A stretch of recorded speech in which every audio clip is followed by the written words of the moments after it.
नमस्कार दोस्तों, क्या आपने कभी सोचा है कि जब एस्ट्रोनॉट्स महीनों तक अंतरिक्ष में रहते हैं और फिर पृथ्वी पर लौटते हैं तो क्या उनका शरीर पहले जैसा ही रहता है या उसमें कुछ बदलाव आ जाते हैं?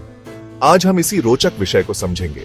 अंतरिक्ष में गुरुत्वाकर्षण लगभग शून्य होता है, जिसे हम माइक्रोग्रेविटी कहते हैं। पृथ्वी पर हमारी हड्डियां और मांसपेशियां लगातार गुरुत्वाकर्षण के खिलाफ काम करती हैं, लेकिन अंतरिक्ष में इसकी जरूरत नहीं होती।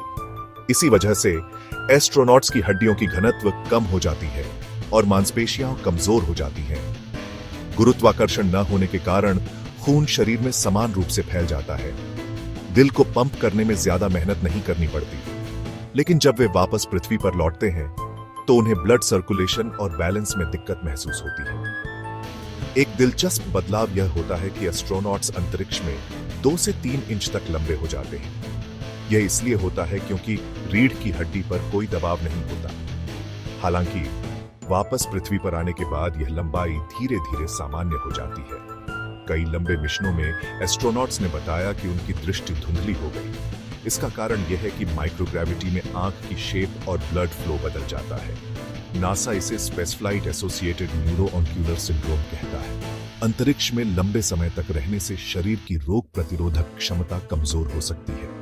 साथ ही वहां स्पेस रेडिएशन बहुत अधिक होता है, जो भविष्य में कैंसर और अन्य बीमारियों का खतरा बढ़ा सकता है। जब एस्ट्रोनॉट्स पृथ्वी पर लौटते हैं तो शुरुआत में उन्हें चलने फिरने, संतुलन बनाने और थकान जैसी समस्याएं होती हैं, लेकिन स्पेस एजेंसियां उन्हें स्पेशल रिहैबिलिटेशन प्रोग्राम में रखती हैं, जिससे उनकी मांसपेशियां और हड्डियां फिर से मजबूत हो जाती है। ज्यादातर एस्ट्रोनॉट्स कुछ हफ्तों या महीनों में पूरी तरह सामान्य हो जाते हैं। तो दोस्तों, एस्ट्रोनॉट्स का जीवन सिर्फ अंतरिक्ष तक सीमित नहीं है, बल्कि पृथ्वी पर लौटकर भी उनका शरीर एक लंबी जर्नी से गुजरता है। यानी वे नॉर्मल तो हो जाते हैं, लेकिन उनका शरीर हमेशा इस अनोखे अनुभव की गवाही देता है। अगर आपको यह जानकारी अच्छी लगी हो तो वीडियो को लाइक और शेयर करें और चैनल को सब्सक्राइब करना न भूलें।